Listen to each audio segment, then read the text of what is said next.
नाशिकचा भोंदू अशोक खरात याच्याबद्दल हैराण करणारी माहिती समोर आली आहे। भोंदूच्या शिक्षणाबद्दल खुलासा झालाय। त्याच्याकडे कोणतीही पदवी नसून तो भोंदू खरात 10वी नापास आहे। यासोबतच त्याच्या नावाबद्दलही मोठी माहिती पुढे येते।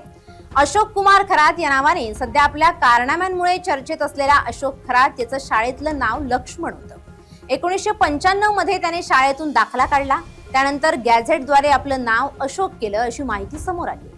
भोंदू बाबा खरातचं खरं नाव हे अशोक खरात नाही अशी धक्कादायक माहिती आहे। नाशिकमधील भोंदू ज्योतिषी आणि स्वतःला कॅप्टन म्हणून पदवी लावणाऱ्या खरातचं खरं नाव हे लक्ष्मण असल्याचं ऐकून सर्वांनाच धक्का बसलाय। अशोक खरात 10वीच्या परीक्षेत 2 विषयात नापास होता आणि तोच भोंदू बाबा अंकशास्त्राच्या नावाखाली लोकांना फसवत होता।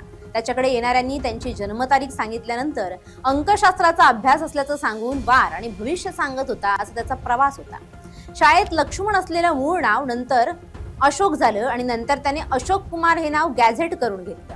अशोक खरात याचं मूळ गाव सिन्नर तालुक्यातील कहांडळवाडी शिवाजीनगर आहे। तो शिक्षणासाठी तेथून 4 किलोमीटरवर असलेल्या वावी येथील माध्यमिक शाळेत जात होता। 1 जून 1965 ची जन्मतारीख असलेल्या अशोक खरात याचं शाळेत नाव लक्ष्मण एकनाथ खरात असं होतं। अंकशास्त्र शिकवणारा व्यक्ती स्वतःच गणितात अपयशी झाल्याची माहिती आहे। शेकडो महिलांचं लैंगिक शोषण केल्याचा आरोप असलेल्या अशोक खरातमुळे रुपाली चाकणकर यांच्यासह अनेक राजकारणी अडचणीत आल्याची चर्चा आहे।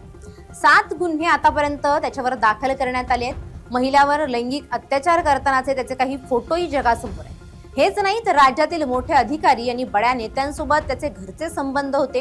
या प्रकरणात संबंधित सर्वांची चौकशी करण्यात येणार असल्याचं मुख्यमंत्र्यांनी स्पष्ट केलंय। तसंच या प्रकरणात कुणालाही सोडणार नसल्याचा इशाराही त्यांनी दिलाय। या प्रकरणात अनेक मोठमोठे नेते कलाकार मंडळींची नावं समोर येत आहेत। नाशिकचा भोंदू बाबा धक्कादायक खुलासे त्याच्याबद्दल आता होत आहेत। स्वतः राज्याचे मुख्यमंत्री देवेंद्र फडणवीस यांनी अशोक खरातचे काळे कारनामे उघड केले। पोलिसांकडून अशोक खरातची चौकशी सुरू आहे।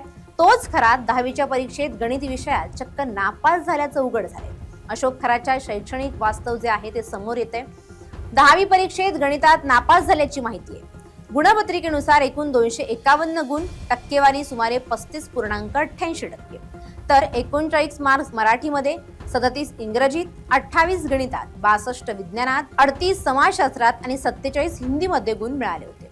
लक्ष्मण नावाने त्याने मार्च 1983 मध्ये 10वीच्या बोर्डाची परीक्षा दिली होती आणि 10वी नापास झाला होता। मोठा अधिकारी कॅप्टन बनण्याचं त्याचं स्वप्न होतं, मात्र त्याने नाव बदलून अशोक कुमार कॅप्टन उपाधी लावून जहाजावर अधिकारी बनण्याचं स्वप्न पूर्ण केलं। सिन्नर तालुक्यातील कहांडळवाडीमध्ये खरात वावी येथील माध्यमिक शाळेचा हा भोंदू बाबा विद्यार्थी आहे। खरातला 700 पैकी 251 गुण मिळाले होते आणि टक्केवारी जेमतेम होती। 154 देशात भ्रमण केल्याचा दावा करणाऱ्या खरातचे समाजशास्त्रातील ज्ञानही जेमतेमच होते।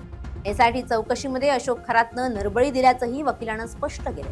त्यानं नरबळी दिल्याचा संशय आहे असं म्हणत सरकारी पक्षानं अधिक तपासासाठी आणखी वेळ आवश्यक असल्याचं सांगत खरातची कोठडी वाढवण्याची मागणी केली। याबाबतची चौकशी सध्या सुरू आहे। दिवसेंदिवस अशोक खरात याच्याबद्दल धक्कादायक माहिती पुढे येते।